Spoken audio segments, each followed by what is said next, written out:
Hey guys, welcome to my YouTube channel. This is Gaurav Pandey and welcome to my new video. और आज की जो video है यहाँ पर हम सॉल्व करेंगे कुछ TIFR के क्वेश्चंस। लास्ट वीडियो में भी हमने कुछ क्वेश्चंस सॉल्व किए थे। ये उसी का सेकंड पार्ट है। तो यहाँ पर आप देख सकते हो कुछ क्वेश्चंस है मेरे सामने, इन्हीं को हम यहाँ पर आज सॉल्व करने वाले हैं इस वीडियो के अंदर। So this is the second part of TIFR biotech या बायोलॉजी आप बोल सकते हो।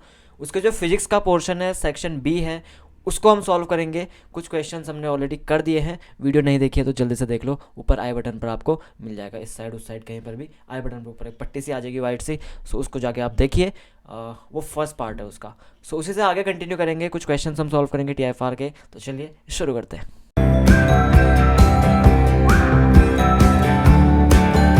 क्वेश्चंस को शुरू करने से पहले मैं आपको एक चीज़ बता दूं कि जितने भी क्वेश्चंस मैंने यहाँ पर चूज़ किए हुए हैं, जितने भी क्वेश्चंस मैंने यहाँ पर लिए हुए हैं, वो सारे क्वेश्चंस कौन से हैं? वो वाले क्वेश्चंस हैं जिनको पढ़ के या जिनको सॉल्व करके आपको कोई फ़ायदा होने वाला है। फ़ायदा इन द सेंस कैसे? अब कौन से क्वेश्चन को करके फ़ायदा होगा, कौन से क्वेश्चन को करके फ़ायदा नहीं होगा, कैसे? जो क्वेश्चन हम यहाँ पर सॉल्व करेंगे ना, अगर उसके पीछे का कॉन्सेप्ट आपको समझ में आ जाता है और उससे रिलेटेड चीज़ें आप पढ़ सकते हो एग्ज़ाम होने तक, क्योंकि दिन काफ़ी कम बचे हुए हैं एग्ज़ाम के, तो वो क्वेश्चंस करने से कोई फ़ायदा होगा। अब ऐसा क्वेश्चन करने से कोई फ़ायदा नहीं जिसको कि आप जिसकी थ्योरी नहीं पढ़ सकते हो इतने कम दिनों में, क्योंकि समझने के लिए टाइम चाहिए होता है। और ऐसा तो है नहीं कि हमने एक क्वेश्चन यहाँ पे सॉल्व किया, उसको याद कर लिया, वही क्वेश्चन नेक्स्ट डे जो एग्ज़ाम का दिन है वहाँ पर आ जाएगा। तो इसलिए कुछ लिमिटेड से मैंने क्वेश्चन यहाँ पर चूज़ किए हुए हैं, उनको हम यहाँ पर सॉल्व करेंगे आज। ठीक है। तो सबसे पहला जो क्वेश्चन है यार, a beam of light from a laser pointer passes through air and then enters a glass block of refractive index 1.33। सो ये आपका ग्लास है या ये आपका एयर है, ठीक है। एयर से लाइट गई एंड देन उसके बाद अब मैं एकदम परपेंडिकुलर लाइट डाल रहा हूँ ताकि कुछ रिफ्रैक्शन वगैरह ऐसा कुछ फंडा ना आए, बट चलो 90 डिग्री पर नहीं, हम इसको एक एंगल पर ही डाल लेते हैं। सो ये लाइट रही एंड ये इसके बाद जाएगी। तो ये अपना एयर है एंड ये ग्लास है, ठीक है। पूछ रहा है आपसे, अब एयर का रिफ्लेक्टिव इंडेक्स जो होता है 1 होता है एंड इसका रिफ्लेक्टिव इंडेक्स बोल रहा है 1.33। यहाँ पर इसकी जो वेवलेंथ है लैम्डा इक्वल्स टू 490 नैनोमीटर्स है। एंड आपको पता होना चाहिए कि अगर लाइट किसी दूसरे मीडियम में जाती है, दूसरे मीडियम में ट्रेवल करती है, तो उसकी वेलोसिटी, वेवलेंथ, फ्रीक्वेंसी सारी चीज़ें चेंज हो जाती है, ठीक है। एंड साथ ही साथ एनर्जी भी चेंज हो जाएगी। तो ये सारी चीज़ें चेंज हो जाती है अगर कोई लाइट किसी दूसरे मीडियम में जाए एक मीडियम से, या आप बोल सकते हो अलग अलग मीडियम में लाइट की जो प्रॉपर्टीज़ होती हैं वो अलग अलग होती है, इसीलिए आपको रिफ्रैक्शन का फिनोमेना देखने को मिलता है।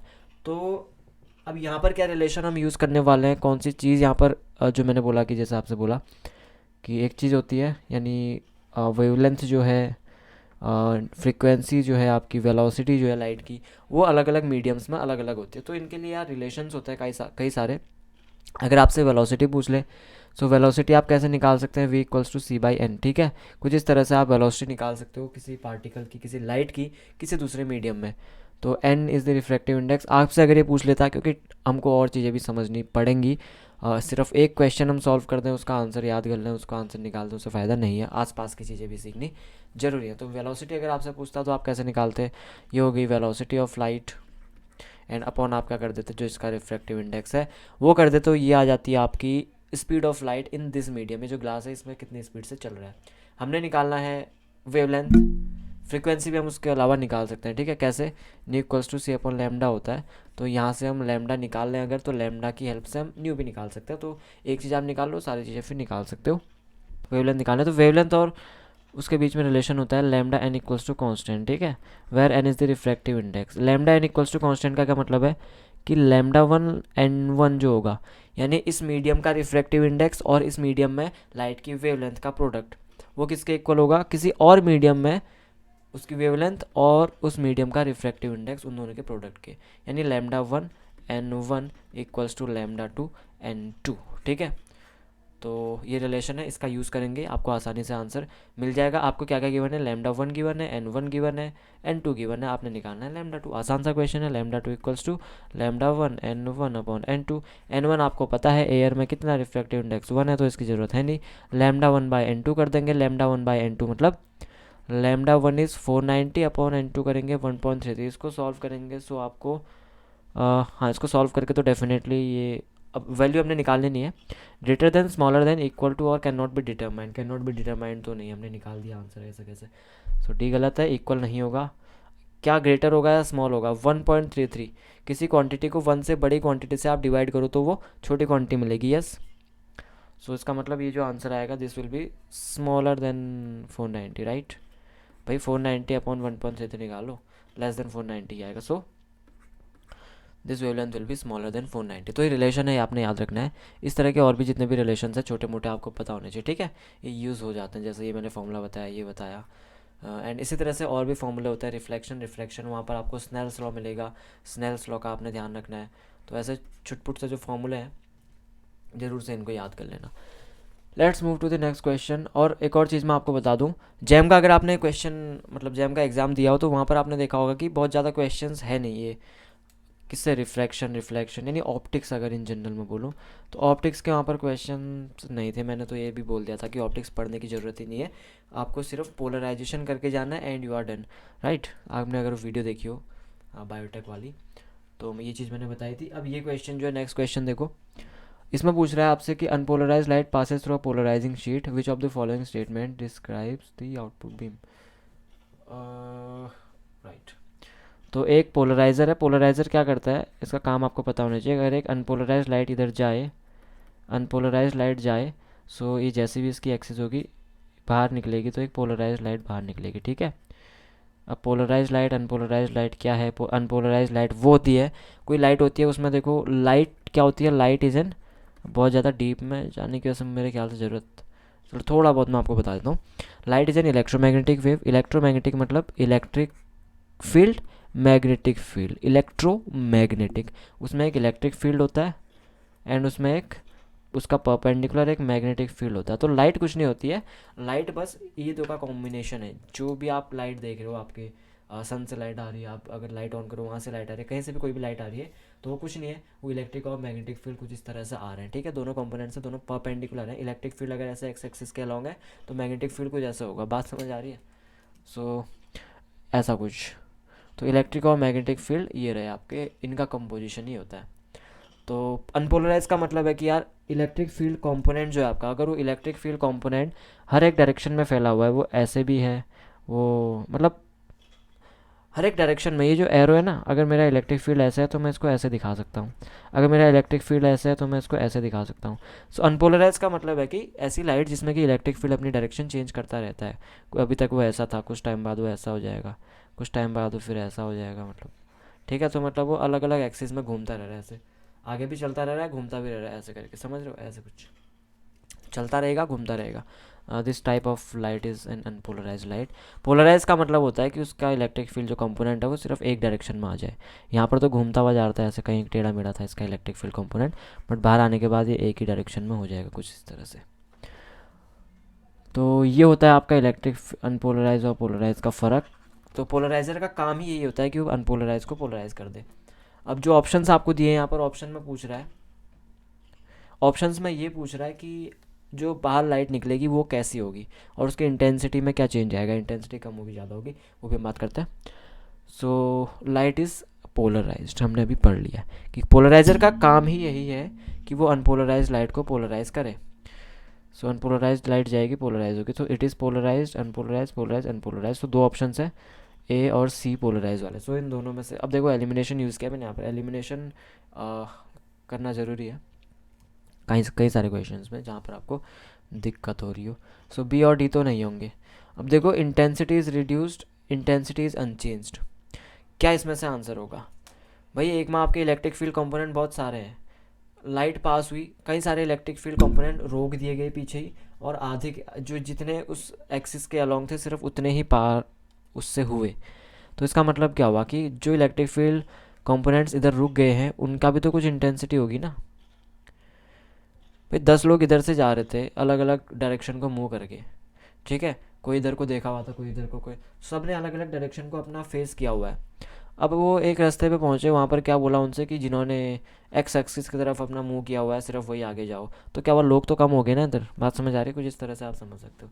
10 लोग जा रहे थे, 10 में से 5 का मुँह एक्स इधर को था, वाई एक्सिस की तरफ था मान लो, और बाकी 4 का इधर, 3 का ऐसा, मतलब कुछ भी इधर उधर घूमे हुए थे। सो यहाँ पर दरवाज़ा आया, वहाँ से लिखा हुआ था कि जिनका मुंह वाई एक्सिस की तरफ है सिर्फ वही इधर आओ, तो 10 में से 5 ही तो इधर आ पाएंगे, बाकी सारा से जिनका मुंह इधर उधर है वो रुक जाएंगे। तो इसका मतलब लोग कम हो गए, इसी तरह से इंटेंसिटी भी कम हो जाएगी। कितनी कम होती है इंटेंसिटी? जब भी किसी पोलराइजर से लाइट जाए तो उसकी इंटेंसिटी हाफ हो जाती है। इधर अगर आई नॉट है तो इधर आई नॉट बाई 2 हो जाती है in case of an unpolarized light. अगर पोलराइज लाइट यहाँ से जाए तो पोलराइज के केस में you have to use the Malus law. याद रखना है इस चीज़ को कि जब पोलराइज लाइट जाए तो आई नॉट बाई 2 नहीं होता है, in that case we will use Malus law. क्या है मेलस लॉ, चलिए उसके बारे में भी अब बात करते हैं। चलिए, तो मेलस लॉ क्या है, देखिए मेलस लॉ में आपका अगर कोई पोलराइज लाइट है, ठीक है, ये अनपोलराइज थी, अब अगर कोई पोलराइज लाइट जा रही है किसी एनालाइज़र पे कुछ नहीं, हुई पोलराइजिंग शीट ही होती है, तो कोई ज़्यादा ऐसे कुछ कन्फ्यूजन की ज़रूरत नहीं है, ठीक है। तो ये भी एक शीट ही है। तो इससे होते हुए अगर ये लाइट पास हो तो कितनी इंटेंसिटी इस तरफ निकलेगी, उसको निकालने के लिए आपका फॉर्मूला यूज़ किया जाता है मेलस लॉ। तो अगर ये मेरी लाइट है जिसकी की पोलराइजेशन एक्सिस कुछ इस तरह से, ये देख सकते हो आप, बिल्कुल सीधी है ना, ये देखो वाई एक्सिस की तरफ एकदम ऊपर नीचे, सॉरी वर्टिकल बिल्कुल। और ये पोलराइजिंग जो प्लेट है या एनालाइज़र है उसकी ये एक्सिस है। इन दोनों के बीच का एंगल मैं मान लेता हूँ थीटा, ठीक है, ये इन दोनों के बीच का एंगल है। तो मेलस लॉ बोलता है कि अगर आई नॉट इंटेंसिटी की पोलराइज लाइट किसी एनालाइज़र में जाए तो वो एक तो उसी डायरेक्शन में रोटेट हो जाएगी, पहली बात, जिस एक्सिस में, जो मतलब पोलराइजर की एक्सिस है उसी एक्सिस में पहले तो रोटेट हो जाएगी। उसके अलावा उसकी इंटेंसिटी कितनी होगी, इंटेंसिटी उसकी रिड्यूस हो जाएगी I not cos square theta में, ठीक है, where theta is the angle between the axis of the polarized light and the analyzer. उन दोनों के बीच के एक्सिस का जो एंगल है दैट इज थीटा। तो ऐसे आप निकाल सकते हो इंटेंसिटी दोनों की। तो इंपॉर्टेंट टॉपिक है, याद रखना है, this is known as Malus law, Malus law, ठीक है। तो अब देख सकते हो आप इसमें, जैसे फॉर एग्जांपल अगर एक पोलराइज लाइट है जिसकी कुछ ऐसी एक्सिस है और ये इधर जा रही है, और मैं एक बीच में पोलराइज़र लगा दूँ या एनालाइज़र लगा दूँ जिसकी भी सेम एक्सिस है, इन दोनों के बीच का कितना एंगल हुआ, 0 डिग्री। अब 0 डिग्री दोनों के बीच का एंगल है ना, क्योंकि ये भी सेम है वो भी सेम है, तो एंगल 0 डिग्री हुआ। तो बाहर कितनी लाइट आएगी, यहाँ से आई नॉट है, तो ऑब्वियसली पूरी की पूरी पास हो जाएगी। एक्सिस का मतलब क्या है ना कि वो कंपोनेंट उससे बाहर जा सकते हैं। एक्सिस कुछ इस तरह से देखो, ये मैंने एक्सिस बना दी, ये मैंने एक चैनल बना दिया मान लो। अब जितने भी लोग यहाँ से जाएंगे कौन कौन इससे पास हो सकते हैं, जो कि इस जिनका मतलब जो कि इस तरह से अलाइन होंगे ना, जैसा ही गैप है। फॉर एग्जांपल एक ये आपका एनालाइज़र की, ठीक है, एक्सिस है। अब इसमें से अगर मैं कुछ चीज़ पार करना चाहूँ तो कौन सी चीज़ इससे पार हो सकती है, जिसकी एक्सिस कुछ ऐसी होगी, सेम होगी। अब अगर मैं इसकी एक्सिस ऐसे कर दूँ तो क्या वही सेम चीज़ें अब पार हो सकती हैं इससे, ये वाली चीज़ें क्या इससे पार जा सकती है, नहीं। अब मैं ये वाली चीज़ डालूंगा तो ऑब्वियसली पार हो सकती है। अब उंगली मेरी जाएगी नहीं ऑब्वियसली, बट आप समझ सकते हो, लाइट की बात समझ सकते हो। अब उन्हीं को मैं यहाँ से ऐसे नहीं डाल सकता हूँ। सो एक्सिस का ये मतलब है कि वो कंपोनेंट, जिस कंपोनेंट में आपकी, जिस डायरेक्शन में आपकी एक्सिस है, उस डायरेक्शन का जो कंपोनेंट है वो इससे आर पार हो सकता है, वो लाइट यहाँ से जा सकती है, ठीक है, इससे पास हो सकती है, ये मतलब है एक्सिस का। अब इसमें देखो कौन सी लाइट पार जा सकती है, इसमें ये वाली लाइट पार जा सकती है पूरी की पूरी, क्योंकि एक्सिस सेम है। फॉर्मूला भी लगा लेते हैं, एंगल कितना है 0, तो यहाँ पे कितने निकलेगी, I not cos square 0, cos 0 is 1, so मतलब आई नॉट। वहीं अगर मैं इसकी एक्सिस को तिरछा कर दूँ ऐसे, ये है, मैं इसको पूरा 90 डिग्री घुमाता हूँ, इसकी एक्सिस में ऐसे कर देता हूँ। अब क्या ये जा सकता है, नहीं, वही तो केस बन गया है। अब ये मेरी एक्सिस है, ठीक है, ये मेरी एक्सिस है और लाइट मेरी ऐसी है, तो क्या जा सकती है, बिल्कुल नहीं। ऐसे होती तो चली जाती, ठीक है। तो अब ये लाइट बिल्कुल नहीं जा सकती, फॉर्मूले से निकाल लो, एंगल कितना हो गया दोनों के बीच, 90 डिग्री होगा।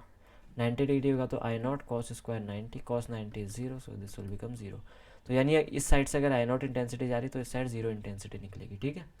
तो कुछ इस तरह से यूज़ होता है मेलस लॉ। अब मैं तो डिटेल में क्यों बता रहा हूँ, क्योंकि ऑब्वियसली समझना आपको ज़रूरी है। Next question is, consider a boson that can be in one of the two states, how many distinct states can it be for a 3 particle system of such bosons, ठीक है। अब बोसोन्स का तो आपका आसान है, कुछ नहीं करना है, 3 पार्टिकल्स हैं, 2 ये दो स्टेट्स है, तो आपने क्या करना है, बोसॉन्स क्या होते हैं, देखिए बोसॉन्स और फर्मियंस दो टाइप के पार्टिकल्स होते हैं। बोसॉन्स आपके एक स्टेट में कितने भी आप पार्टिकल डाल सकते हो, 1 2 10 1000 100, ठीक है, जितने आप भरना चाहें। जबकि फर्मियन जो होता है एक स्टेट के अंदर एक ही पार्टिकल आता है, दूसरा पार्टिकल भरना है तो किसी दूसरी स्टेट में डालना पड़ेगा।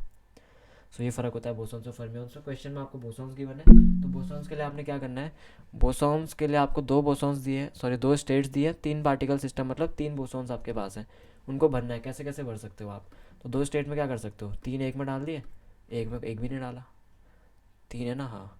या फिर क्या कर सकते हो, एक में 2 रखे, एक में 1 रख दिया, या एक में 1 रखा, एक में 2 रख दिए, या एक में एक भी नहीं, इसमें 3 के 3, कितने स्टेट बनी, 4 स्टेट बन गई, तो 4 इज द आंसर, ठीक है। आसान सा क्वेश्चन था।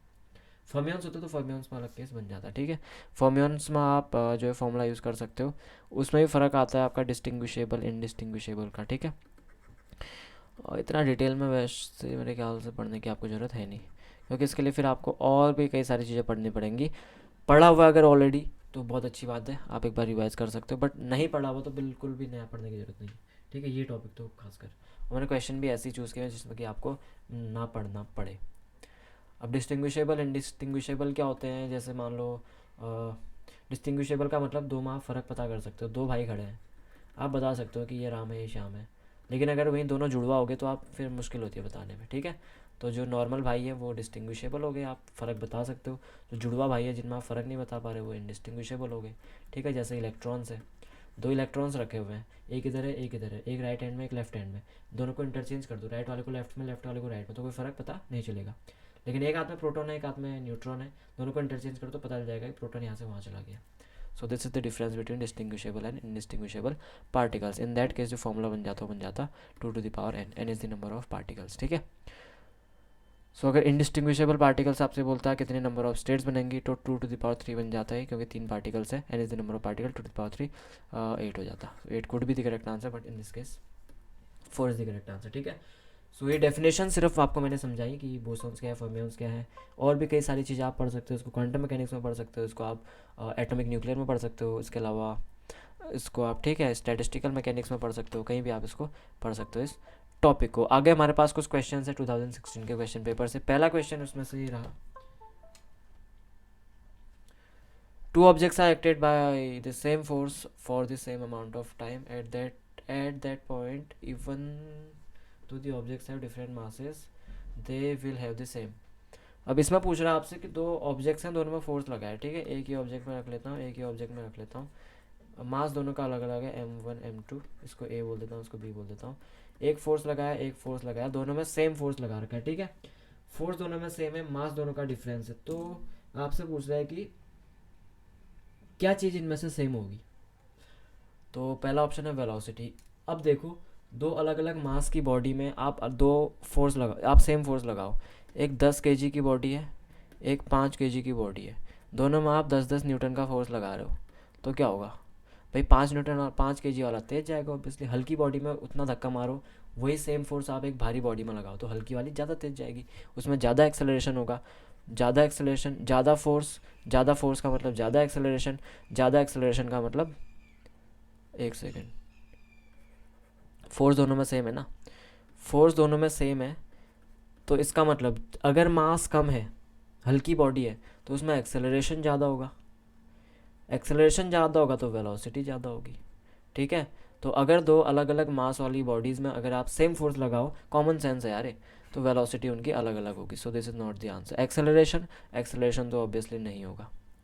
बचा मोमेंटम और काइनेटिक एनर्जी। मोमेंटम क्या होता है, P = mv। अब ये देखने वाली चीज़ है। इसके अलावा काइनेटिक एनर्जी क्या होती है, काइनेटिक एनर्जी देख लेते हैं पहले, 12mv²। अब दोनों में मास इंटू वी का कुछ प्रोडक्ट है, ठीक है। मास और वेलोसिटी दोनों आ रही है, और हमने बोला कि दोनों सेम जो है नहीं होंगे, ठीक है। मास भी नहीं, मास तो अलग ही है, वेलोसिटी भी नहीं होगी, तो दोनों का प्रोडक्ट सेम होगा। देखो, जब मास ज़्यादा होगा तो वेलोसिटी कम होगी, मास कम होगा तो वेलोसिटी ज़्यादा होगी। बात समझ आ रही है। अगर हम सेम अमाउंट ऑफ फोर्स लगा रहे हैं, 10 kg वाले की वेलोसिटी कम होगी, 5 kg वाले की वेलोसिटी ज़्यादा होगी, इसका मतलब दोनों का प्रोडक्ट सेम होना चाहिए। मैथमेटिकली भी मैं आपको इसको बता देता हूँ। दोनों में क्या लग रहा है, फोर्स लग रहा है। F क्या होता है, mv होता है, सॉरी F = ma होता है। ma का मतलब dp/dt, इसको हम बोलते हैं सेकेंड लॉ ऑफ मोशन, अगर आपने पढ़ा हो। So F is known as dp/dt। p क्या है, मोमेंटम। तो D P over D T is constant for both the object, दोनों के लिए सेम है। D P over D T दोनों के लिए सेम है, इसका मतलब पी भी सेम होगा। बात समझ आ रही है भाई? किसी क्वांटिटी का डिफ्रेंशिएशन दो अलग अलग बॉडीज़ के लिए सेम है तो क्वांटिटी भी तो सेम होगी। एक के लिए एक्स स्क्वायर कोई टर्म है, दूसरे के लिए भी एक्स स्क्वायर होगा, तभी तो डिफ्रेंशिएशन दोनों का 2x आ रहा है। सो क्वांटिटी मस्ट भी सेम अगर उनका डिफ्रेंशिएशन सेम होना है। तो F equals to D P over D T होता है। यहाँ से आप बोल सकते हो कि momentum is same for both the quantities. C is the correct. तो काइनेटिक एनर्जी भी नहीं हो सकता, और तो मैंने पहले ही बताया था काइनेटिक एनर्जी नहीं हो सकता हाफ एम वी स्क्वायर, क्योंकि वेलोसिटी का स्क्वायर हो जा रहा है उसमें। देखो जैसे मैं आपको बोलता हूँ कि एक का मास है 10, दूसरे का मास है 5, एक की वेलोसिटी है 2, दूसरे की वेलोसिटी है 4, तो m इंटू वी निकालो क्या आएगा, 10 इंटू 2 20, इसमें निकालो 5 into 4 20, but m into V square निकालो क्या आएगा, 10 इंटू 2 स्क्वायर, दूसरे में क्या आएगा 5 इंटू 4 स्क्वायर। क्या सेम आएगा या नहीं? और ये आ गया 40, ये कितना आया 16 5 जा 80, एक 40 आया एक 80 आया, तो एम वी स्क्वायर तो सेम नहीं होगा। ठीक है, इसलिए मैं बोल रहा हूँ कि kinetic energy is not the answer फॉर्मूले से भी, बट आपका पी जो है दोनों के लिए सेम आ रहा है। Next question is minimum number of unequal vectors, sorry number of unequal non zero length vectors which can add to give a zero resultant.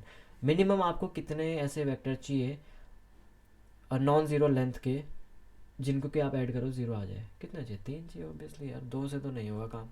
एक वेक्टर आप यहाँ को लगाओ, एक वेक्टर यहाँ को लगाओ, क्या जीरो बनेंगे? तभी बनेंगे जब दोनों इक्वल है। यहाँ को आप 5 न्यूटन का फोर्स लगा रहे हो, यहाँ को 5 न्यूटन का फोर्स लगा रहे हो, तो दोनों रिजल्टेंट फोर्स जो होगा वो जीरो हो जाएगा। बट अगर आप यहाँ को 5 न्यूटन यहाँ को 15 न्यूटन लगा रहे हो तो नेट जो होगा इधर को 10 न्यूटन का लग रहा है, तो ये ज़ीरो नहीं हो सकता है। ठीक है, बट अगर आप तीसरा कोई वेक्टर ले आओ ऐसा, एक वेक्टर ऐसा एक वेक्टर ऐसा, जिनका की जो रिजल्टेंट आए वो इधर को आए, बात समझ आ रही है? जैसे फॉर एग्जांपल एक बॉक्स है मेरे पास, ये बॉक्स रखा हुआ है, इस बॉक्स में आप फोर्स लगा रहे हो, एक इधर से लगा रहा है एक इधर से लगा रहा है, तो बॉक्स कहाँ को जाएगा? ना तो इधर को जाएगा ना तो इधर को जाएगा, समझ रहे हो ना? ये मेरे पास एक कुछ है जो भी है, इसमें मैं इधर से पुश कर रहा हूँ तो इधर को जाएगा, इधर से पुश करूँगा तो इधर को जाएगा, बट दोनों साइड से एक साथ पुश करने लगूंगा तो कहाँ को जाएगा? सामने को जाएगा। क्यों? क्योंकि दोनों का रिजल्टेंट सामने की ओर है, तो दोनों का रिजल्टेंट सामने की ओर चला जाएगा। इधर को कितना है वो हम बात नहीं कर रहे हैं अभी, वो निकाल लेंगे हम। ठीक है, और जितना इसका रिजल्टेंट आया F1 बोल दो, इसको F2 बोल दो और इसको FR बोल दो, जितना रिजल्टेंट आया उतना ही फोर्स अगर मैं यहाँ से भी लगा दूँ FR अमाउंट का, अब ये बॉडी मूव नहीं करेगी। जो नेट आ गया और नेट फोर्स कितना आ गया? ज़ीरो आ गया। तो यानी मुझे ज़ीरो करने के लिए 3 वेक्टर की ज़रूरत पड़ी। 2 वेक्टर्स में तो ज़ीरो हुआ ही नहीं, दोनों अनइक्वल हैं। 2 अनइक्वल वेक्टर्स के केस में ये ज़ीरो नहीं हुआ, मुझे 3 अनइक्वल वेक्टर्स की ज़रूरत पड़ी इस फोर्स को ज़ीरो करने के लिए। ठीक है, सो 3 is the correct answer. Minimum vector बोल रहा है, जीरो होने को 4 में भी हो जाएगा 5 में भी हो जाएगा, but minimum number of unequal non zero length vectors. Non zero length vectors का मतलब है, अब लेंथ वेक्टर बोल रहा है इससे कन्फ्यूज मत होना, लेंथ वेक्टर का सिर्फ इतना मतलब है लेंथ ऑफ द वेक्टर। जैसे ये मान लो 10 न्यूटन है और दूसरा 5 न्यूटन दिखाऊँ तो इतना सा दिखेगा। ठीक है, तो वेक्टर्स का जितना मैग्नीट्यूड होता है, जितनी वैल्यू होती है उतनी उसकी जो लाइन होती है उसकी हम उसको उतना ही लंबा बनाते हैं। 5 न्यूटन इतना बनाया तो 10 न्यूटन मुझे और बड़ा बनाना पड़ेगा, ये प्रॉपर्टी होती है। 15 न्यूटन बनाना तो और बड़ा बनाना पड़ेगा, तभी तो पता चलेगा कि वैल्यू कौन ज़्यादा कौन कम। ऐसा नहीं कर सकता हूँ मैं कि ये 5 न्यूटन बनाया और ये 10 न्यूटन बना दे रहा हूँ मैं, ऐसा नहीं हो सकता ना। तो लेंथ का यही मतलब था सिर्फ, और लेंथ से कन्फ्यूज नहीं होना उसमें। Next question is, assuming the earth is made of matter of uniform density and has radius 8000 kilometers due to gravity, acceleration due to gravity in a 2000 kilometer deep mine, इसका answer आपको H C Verma में मिल जाएगा। Almost सभी का answer आपको मतलब वहाँ पे मिल जाएगा, बट एच सी वर्मा या क्लास 12 का कहीं पर भी आप उठा के देखो, एक्सेलरेशन ड्यू टू ग्रेविटी, इसका जो वेरिएशन होता है उसके फॉर्मूले आपको बहुत सारे मिलेंगे कि अगर आप अर्थ से एच हाइट ऊपर जाओ तो इसमें क्या चेंज आएगा, एच हाइट नीचे आप डेप्थ में चले जाओ तो क्या चेंज आएगा, वही यूज़ करना है यहाँ पर। तो अगर आप एच हाइट पे चले जाते हो तो वहाँ पर आप फॉर्मूला यूज़ करते हो G0 into 1 minus H/2H/R। And अगर आप नीचे चले जाते हो माइन करके, मतलब एक गड्ढा बनाते हो नीचे को जाते हो, तो जो G होगा, G की वैल्यू क्या होती है? G0 1 minus H/R। ये बहुत ज़्यादा इधर खिचड़ी बन गई है। अब ये H क्या है, R क्या है, चलिए डिस्कस करते हैं। थोड़ा सा लेंदी वीडियो ना बने इसके लिए मैं जल्दी जल्दी अब सॉल्व करता हूँ, क्योंकि डिटेल में समझाने में तो टाइम लग रहा है। G nought is the acceleration due to gravity at surface, ठीक है, सरफेस पर जी नॉट, यहाँ से नीचे जाएंगे तो कम होती रहती है, ऊपर जाएंगे तो और कम होती रहती है, यानी मैक्सिमम होती है सरफेस पर। अगर ये मैं ग्राफ बनाऊँ हाइट के साथ, तो ये नीचे को है नेगेटिव, नीचे से ऊपर को जाऊँगा तो जी की वैल्यू बढ़ती है, मैक्सिमम जाती है, उसके बाद ऊपर जाने में वापस से कम हो जाती है, ठीक है। तो कुछ इस तरह से आप इसको देख सकते हो। और ये अगर आप एच हाइट पर चले जाओ तो उसकी वैल्यू इतनी होगी, अगर आप एच डेप्थ में चले जाओ तो उसकी वैल्यू इतनी होगी। फॉर्मूला यूज़ करते हैं, सीधे सीधे आंसर आ जाएगा। चलिए सॉल्व करते हैं। क्या होगा, जी इक्वल्स टू कितना होगा, कितनी हाइट पर गए हो आप, ठीक है। और डेंसिटी का तो कुछ है नहीं, हाँ रेडियस आपको गिवन है, R is the radius of earth, H is the height जहाँ पर आप गए हो, ये चीज़ मैंने शायद बताई नहीं। तो इसको निकालते हैं, फिर जी इक्वल्स टू क्या हो जाएगा, जी नॉट इंटू 1 माइनस, ये हाइट के लिए, ये डेप्थ के लिए, हम कहाँ गए, deep mine, 2000 kilometre deep mine. ये मान लो अर्थ है, रेडियस इसका कितना है 8000 किलोमीटर्स। हम कहाँ पे गए हैं, हम यहाँ पे गए हैं 2000, हम नीचे की ओर गए हैं, ठीक है, हम नीचे को गए हैं अर्थ में, तो यहाँ पर जी की वैल्यू हमने बतानी है, तो वैल्यू रख दो। एच कितना है 2000, और रेडियस कितना है 8000, बस। और जी नॉट क्या होता है सरफेस पर, सरफेस पर कितनी वैल्यू होगी 9.8, और कुछ दिया नहीं है, इसका मतलब अर्थ तो बोला है ना, तो उस वहाँ पर हम 9.8 ही रखेंगे। तो ये कितना हो जाएगा 8000 माइनस 2000 अपॉन 8000। अब ये 1000 तो कैंसिल हो जाएंगे ना, 3 0 सब कैंसिल हो जाएगा, तो कितना बचेगा 9.8 इंटू 8 माइनस 2 6 अपॉन 8। तो इसका जब हम सॉल्व करेंगे तो हमें मिलेगा 7.35, तो 7.36, this is the closest approach. So 7.36 is the correct answer for this question, ठीक है। तो आसान सा क्वेश्चन था, सीधे फॉर्मूला यूज़ करना था, तो ग्रेविटेशन का ही क्वेश्चन था। Next question is which of the following exerts a small but measurable effect on the period of a real clock pendulum. Real clock pendulum की बात कर रहे हैं, तो यहाँ पर हम कोई भी एजम्पशंस नहीं लेंगे, कुछ भी नहीं लेंगे, एक्चुअल जो सीन होता है हमारे पास, जो हम अपने रियल वर्ल्ड में देखते हैं, उसका क्वेश्चन पूछ रहा है, ठीक है। ये पेंडुलम है आपका, इसका टाइम पीरियड मतलब ये एक ऑसिलेशन करने में कितना टाइम लगाता है, that is known as the time period. ये जो मैंने डिस्टेंस बनाई, this is the amplitude negative and this is the positive amplitude. आपसे पूछ रहा है कि टाइम पीरियड को अफेक्ट करने वाली कौन कौन सी चीज़ें हैं। एक है एम्पलीट्यूड, दूसरा है टेम्परेचर, तीसरा है buoyancy due to atmospheric pressure, ठीक है। तो यहाँ पर रियल सिनेरियो की बात कर रहे हैं, और रियल में हम जो जेड टर्म है यानी buoyancy due to atmospheric pressure, इसको नेग्लेक्ट किया जाता है इन आइडियल केस, ठीक है। जब हम कैलकुलेशंस करते हैं ना, कैलकुलेशंस, तो इनका बहुत थोड़ा सा फ़र्क पड़ता है, इसलिए हम इनको नेग्लेक्ट कर देते हैं। बट रियल केस में क्वेश्चन में ही आपको लिखा है कि स्मॉल बट मेजरेबल, इतना छोटा नहीं है कि आप उसको मेजर ना कर पाओ, बट जो आपकी कैलकुलेशन आसान हो जाए उसके लिए हम उसको नेग्लेक्ट कर देते हैं। तो this is the correct answer, Z is the correct answer. तो जहाँ भी आपको नॉट जेड लिखा हुआ है, पहले में लिखा है सिर्फ एक्स पे डिपेंड करता है, नहीं जेड पे भी कर रहा है, ठीक है। एम्पलीट्यूड पे करता है कि नहीं करता है वो देखते हैं। ये कल भी मैंने जो फर्स्ट पार्ट मैंने लॉन्च किया था उसमें भी बताया था कि एम्पलीट्यूड पे डिपेंड करता है, यस, ठीक है, रियल सीन में। अदरवाइज जो पेंडुलम होता है उसका जो टाइम पीरियड होता है 2π√L/g, ठीक है, ये याद रखना फॉर्मूला।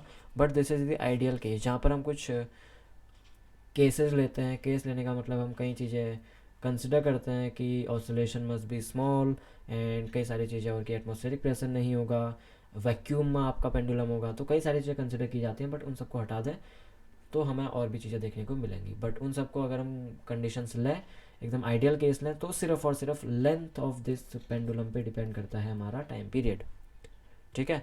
तो यहाँ पर देखो किस किस पे करेगा, एम्पलीट्यूड पे करेगा, यस करता है, ये कल भी मैंने बताया था कि रियल केस में एम्पलीट्यूड पर भी डिपेंड करता है time period.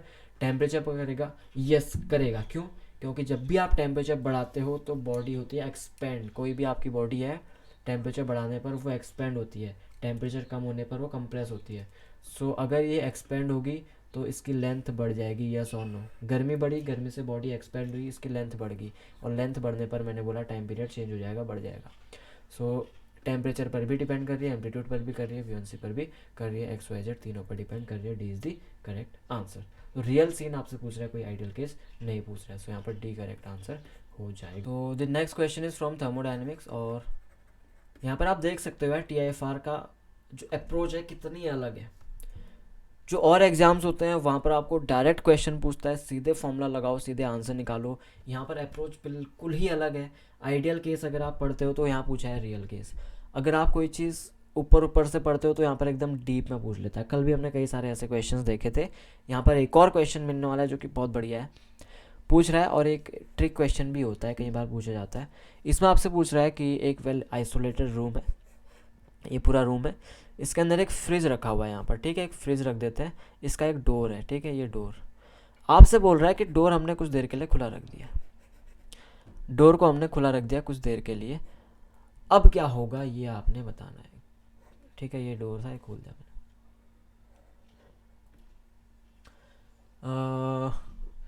Left open for some time, from the time door is open I measure the temperature at some point of the room far from the refrigerator after some point increases temperature increase. अच्छा है, तो इसी में बता दिया है। तो आपसे बोल रहा है कि अबे कैसे हुआ, ये मैं आपको बताता हूँ क्योंकि रिपीट होने वाला है नहीं। आपसे बोल रहा है कि जब फ्रिज खोला था उस टाइम पर हमने इसका टेम्परेचर मेज़र किया, और फ्रिज का ढक्कन खोलने के थोड़ी देर बाद हमने फिर से इसको मेज़र किया, तो जो बाद में मेज़र किया वो टेम्परेचर ज़्यादा था, यानी रूम का टेम्परेचर बढ़ गया है। तो वो किसकी वजह से हुआ? Second law of thermodynamics, anomalous expansion of water, green house effect, या नन ऑफ द अबव। भैया कहीं को लग सकता है ग्रीन हाउस इफेक्ट होगा, बट नहीं, ग्रीन हाउस इफेक्ट से रूम का टेम्परेचर बढ़ेगा ऐसा बिल्कुल भी नहीं है। वो बढ़ता है सेकेंड लॉ ऑफ थर्मोडाइनमिक्स की वजह से, क्योंकि जो रेफ्रिजरेटर का काम होता है ना, रेफ्रिजरेशन जो होता है, क्या लिख दिया मैंने, रेफ्रिजरेशन जो होता है, रेफ्रिजरेशन होता ही आपके सेकेंड लॉ ऑफ थर्मोडाइनमिक्स को यूज़ करते हुए होता है। आप दो चीज़ें एक साथ पढ़ते हो यार, देखो, एक आप पढ़ते हो कार्नोट साइकिल, दूसरा आप पढ़ते हो या हीट इंजन आप बोल सकते हो, हीट इंजन पढ़ते हो, और उसके अलावा आप रेफ्रिजरेटर पढ़ते हो। तो दोनों में फ़र्क इतना ही है कि हीट इंजन जो होता है, हीट इंजन क्या करता है, एक सोर्स होता है जिसका T1 टेम्परेचर है, वहाँ से हीट लेता है, वर्किंग सब्सटेंस में जाती है, और वो फिर सिंक में हीट डालता है जिसका कि टेम्परेचर कम होता है। हाई टेम्परेचर से लो टेम्परेचर की तरफ इसमें हीट जा रही है, ठीक है। Q1 हीट आई, इसने कुछ काम किया, फिर Q2 हीट चली गई। लेकिन फ्रिज में क्या होता है, फ्रिज में आपका कम टेम्परेचर वाली जगह से कंडेंसर में हीट जाती है, उस पर कुछ काम होता है। जो आपने फ्रिज का प्लग लगाया हुआ है उसकी वजह से उस पर कुछ काम हो रहा है, वर्किंग सब्सटेंस पर काम हो रहा है, जबकि इस हीट इंजन के केस में वर्किंग सब्सटेंस आपको काम करके दे रहा है, फिर जितनी बची खुची हीट है वो वापस कर दे रहा है। और इस केस में Q2 हीट ये ठंडी जगह से ले रहा है वर्किंग सब्सटेंस, इस पर कुछ काम हो रहा है, फिर कुछ काम होगा, एक हीट यहाँ से आई, उस पर कुछ काम हुआ, काम मतलब वर्क, वर्क मतलब हीट, उस पर कुछ और एक्स्ट्रा हीट चलेगी, तो फिर एक नेट हीट बनेगी Q1, वो चले जाएगी T2, यानी जो हॉट जगह है, इन्वायरमेंट जो है हमारा, ठीक है, गर्म जगह है। T2 कौन सी जगह है? T2 इज़ द फ्रिज, जो उसका कंपार्टमेंट है, जो भी सामान आपने रखा, मान लो एक वाटर बोतल रख दी, तो इस बोतल को हम बोल सकते हैं T2। भाई बोतल का टेम्परेचर क्या होगा? बोतल ठंडी क्यों होती है? क्योंकि उस बोतल की जितनी भी हीट है वो खींच ली उसने, ये हीट तो खींची इसने, Q2 हीट इसने खींच ली, अब इसके पास क्या हुई, हीट कम होगी, मतलब ठंडा हो गया। खाना ऐसे तो ठंडा होता है, चीज़ें ऐसी तो ठंडी होती है फ्रिज में, जो भी चीज़ हमने रखी उससे हीट खींच ली कंडेंसर ने, फिर उस पर कुछ वर्क हुआ और वो हीट पीछे से रिलीज़ होगी, उसमें कुछ देख सकते हो पाइप्स होती हैं ऐसी ऐसी फ्रिज के पीछे से, ठीक है। तो वहाँ पर आपको गर्मी भी फील होगी थोड़ी बहुत। यहाँ पर अगर आप हाथ डालो, टच नहीं करनी है, सिर्फ ऐसे दूर दूर से देखना है, तो वहाँ पर गर्मी भी होगी, ठीक है, वरना करंट वगैरह लगेगा, फिर यहाँ पर गालियाँ दोगे कमेंट में। सो कुछ इस तरह से वर्किंग होती है, और ये काम करता है सेकेंड लॉ ऑफ थर्मोडायनेमिक्स पे, ठीक है। और ये टेम्परेचर बढ़ कैसे गया वो मैं आपको बता दूँ। यहाँ से देखिए T2 से Q2 हीट गई, जो ठंडी जगह थी वहाँ से Q2 अमाउंट ऑफ हीट गई, उसमें कुछ वर्क हुआ, ठीक है। तो क्या करना है हमने, Q2 में थोड़ा और हीट ऐड हुई और वो बन गया Q1, और वो बाहर निकल गया, ठीक है। ये इक्वेशन हमारी बन गई, बात समझ आई। यहाँ से Q2 हीट आई, उसमें कुछ और एक्स्ट्रा W ऐड हुआ, और वो दोनों ऐड होके बन गए Q1, और वो बाहर निकल गया एटमॉस्फेयर में, यही इक्वेशन बनी। अब हमने जब फ्रिज का दरवाज़ा खोला तो इसको सिर्फ ये बोतल ठंडी करनी थी अभी तक, लेकिन दरवाज़ा खोलने के बाद अब इसको पूरा रूम ठंडा करना है, बात समझ आई। अभी तक जब तक ये दरवाज़ा बंद था सिर्फ इतना इसका सिस्टम था, लेकिन जैसे ही दरवाज़ा खुल गया तो ये पूरा का पूरा इसका सिस्टम बन चुका है। ये पूरा इसका सिस्टम बन गया ना, देखो। अब इस पूरे को ठंडा करने की कोशिश करेगा, इसका मतलब आपका Q2 बढ़ गया है, क्योंकि पूरे रूम से जब हीट निकालेगा तो वो ज़्यादा होगी ना भाई। एक बोतल से आप हीट निकाल रहे हो और दूसरी जगह पूरे रूम से हीट निकालो तो पूरे रूम वाली हीट ज़्यादा होगी, इसका मतलब Q2 बढ़ चुका है। अब एक बोतल को ठंडा करने के लिए कुछ आपको वर्क डन करना पड़ रहा था, उसमें थोड़ी सी बिजली खर्च हो रही थी, वहीं आपको पूरा रूम ठंडा करना है। अब पूरे रूम की हीट निकाल के उसको उस पर कुछ वर्क करना है। अब तो एक बोतल पे वर्क करने में और पूरे रूम पे वर्क करने में फ़र्क है। पूरे रूम पे वर्क करना है मतलब आपको वर्क डन भी बढ़ जाएगा, यानी एनर्जी कंजम्पशन वो भी बढ़ जाएगा, तो वर्क डन भी आपका बढ़ चुका है। Q2 भी बढ़ गया, W भी बढ़ गया, तो Q1 तो और ज़्यादा बढ़ जाएगा। बात समझ आई? Q1 और ज़्यादा बढ़ चुका है, Q2 थोड़ा सा बढ़ा, लेकिन Q1 बहुत ज़्यादा बढ़ गया। क्यों? क्योंकि कुछ वर्क भी तो बढ़ गया। समझ आई बात? जैसे ये 10 था, +2 किया मैंने, 12 लिख दिया। मैंने 10 को बढ़ा के 12 कर दिया, 2 को बढ़ा के 4 कर दिया। दोनों को कितना बढ़ाया मैंने? यहाँ पर +2 ऐड किया, यहाँ पर +2 ऐड किया। दोनों को सिर्फ 2 से ही बढ़ा रखा है, जबकि ये कितने से बढ़ जाएगा? ये 4 से बढ़ जाएगा ना, ये 16 हो जाएगा। ये कितने से बढ़ गया? 4 से। तो Q2 को मैंने सिर्फ 2 अमाउंट से बढ़ाया, लेकिन मेरा Q1 जो है वो 4 अमाउंट से बढ़ गया। बात समझ आ गई? और Q1 क्या है? Q1 is the heat release to the surrounding, और सराउंडिंग भी वही है, वही रूम ही हमारा सराउंडिंग भी है, क्योंकि आइसोलेटेड है यार, और तो कहीं जा नहीं सकता। तो कुछ ऐसा सीन हो रहा है कि, और ये एक्स्ट्रा आया कहाँ से हीट? ये आपने जो इलेक्ट्रिसिटी लगाई हुई है, प्लग लगाते हो फ्रिज का, वहाँ से। ठीक है, कुछ ऐसा सीन है कि इस रूम से आपने 10 जूल की हीट ली और पीछे से इसमें फेंक दी 12 जूल, तो नेट कितना हुआ? 2 जूल तो एक्स्ट्रा आ गई ना, तो ये 2 जूल की वजह से इसका टेम्परेचर बढ़ चुका है रूम का, इसलिए ये टेम्परेचर इंक्रीज़ होता है। यहाँ पर आपको क्वेश्चन में सीधा दिया हुआ कि टेम्परेचर इंक्रीज़ होगा, बट क्वेश्चन में ये पूछ सकता है कि अगर हम फ्रिज का दरवाज़ा थोड़ी देर के लिए खोले रखें तो फिर रूम का टेम्परेचर में क्या चेंज आएगा? तो वो इंक्रीज़ हो जाएगा। क्यों होता है? सेकंड लॉ ऑफ थर्मोडायनामिक्स की वजह से। तो ये क्वेश्चन था यार हमारे। अब इन टॉपिक्स को आप क्या कर सकते हो, जितने भी दिन आपके बचे हुए 2 4 5 दिन, उसमें आप इनको सॉल्व कर सकते हो आसानी से। ठीक है, आज डेट को होगी 4, यस आज 4 डेट है, तो अब जितना भी दिन बचे हुए आपके 2 3, आप इनको कर सकते हो आराम से। ठीक है, तो यार आई होप आपको वीडियो पसंद आई है। फर्स्ट पार्ट भी ज़रूर से देखना, ऊपर आई बटन पे आपको मिल जाएगा, डिस्क्रिप्शन में मैं उसकी लिंक दे दूँगा। और उसके अलावा आपको और कौन कौन सी वीडियोस चाहिए वो भी ज़रूर से मुझे बताना। इस वीडियो को आप फटाफट से लाइक कर दो, कमेंट करके बताओ कौन कौन सी वीडियो चाहिए, वीडियो कैसी लगी वो भी ज़रूर से बताओ, और चैनल सब्सक्राइब कर दोगे, बेल आइकन दबा दोगे, नोटिफिकेशन भी आ जाएंगे। वीडियो शेयर कर दो फटाफट अपने दोस्तों के साथ, क्योंकि वो लोग भी दे रहे होंगे TFR का एग्जाम। जल्दी से शेयर कर दो। Thank you so much for watching this video. See you guys in the next one. Till then bye bye, take care and have a good day.